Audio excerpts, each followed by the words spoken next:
Sekarang kita berada di salah satu toko bakery yang terdapat di Kabanjahe, yaitu Toko Artistika Kekui. Nah, di toko ini terdapat banyak sekali jenis kue, jenis roti-roti, dan juga jenis keripik.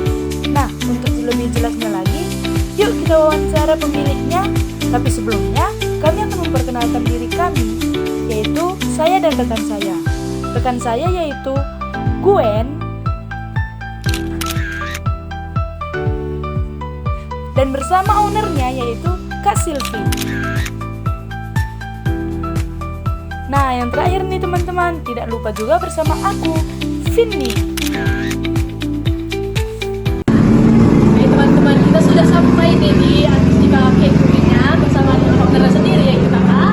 Ya. Halo, nama aku Silvi. Oke, jadi kan katanya sudah disusun nih Kak, jadi kita langsung aja ke pertanyaan pertama, itu sudah berapa lama Artistika ini? 3 tahun. Lalu kalau kakak ini maksudnya kakak buka usahanya ini dalam bidang apa sih?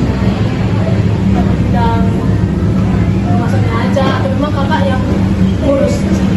Kakak yang masak ini atau memang kakak atau kakak yang mengembangkan aja? Oh, semua dari aku. Semua dari kakak Dari langsung awal. aja gitu ya, tapi dari dulu ya. Lalu kalau selain ini kakak ada usaha lain nggak selain Ada.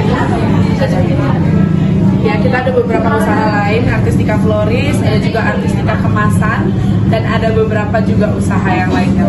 Jadi Artistika Florisnya itu bunga ya? Iya, bunga. Masa? Kemasan itu kemasan kardus, box. Oh, jadi dari Artistika sendiri? Iya. Lalu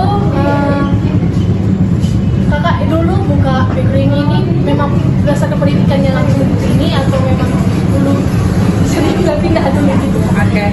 Jadi awalnya bakery ini berdiri itu di musim Covid ya teman-teman. Jadi 2017 itu sebenarnya aku udah punya bisnis plan untuk membuat namanya itu Pumpkin Bakery. Pada saat itu aku kuliah di Presiden University jurusan Hospitality and Tourism Business, dan aku mengambil skripsiku itu di bisnis plan.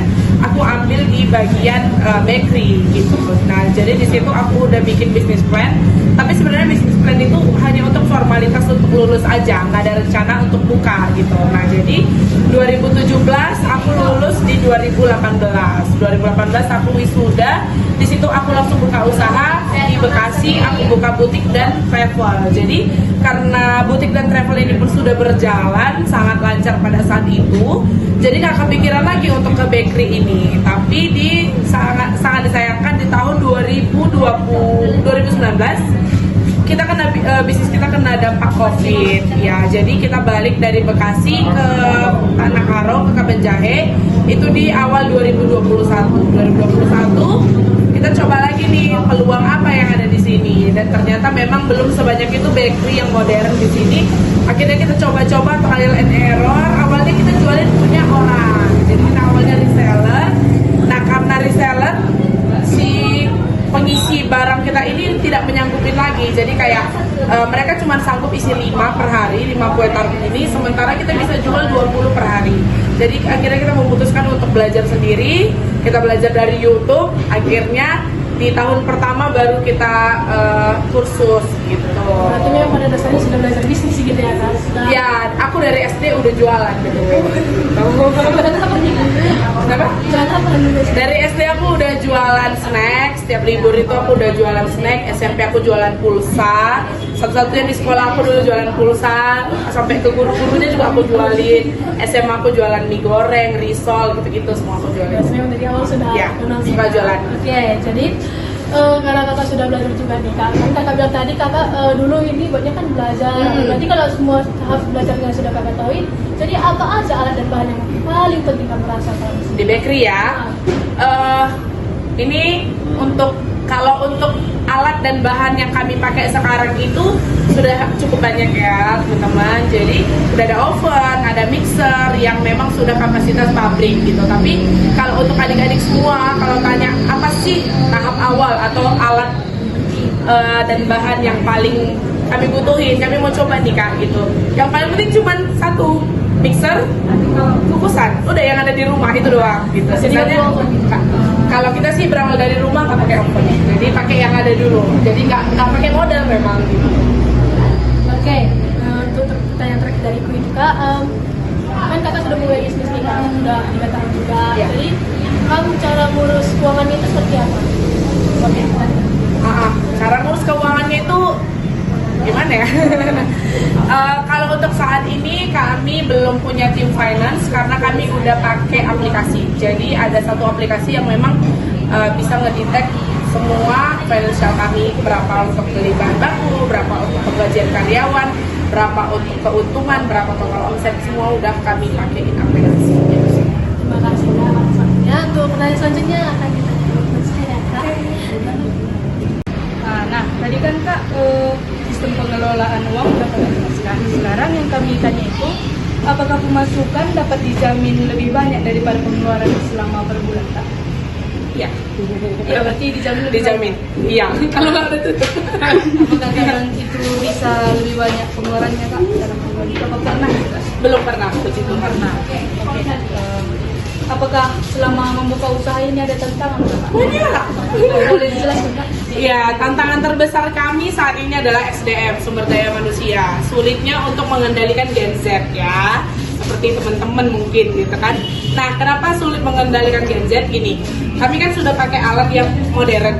Nah, kalau kami rekrutnya bukan Gen Z, mereka cenderung kesulitan untuk mempelajari alat itu, mesin itu. Tapi ketika kami merekrutnya Gen Z, ya seperti yang kita ketahui isu saat ini, sulitnya untuk mengendalikan Gen Z ya.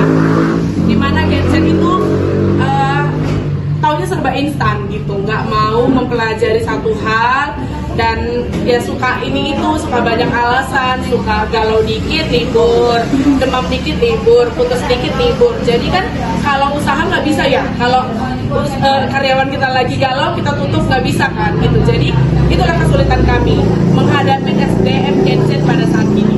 Gitu sih. Untuk mengatasi masalah dari Gen Z itu Kak, gimana solusi yang udah sering Kakak lakukan?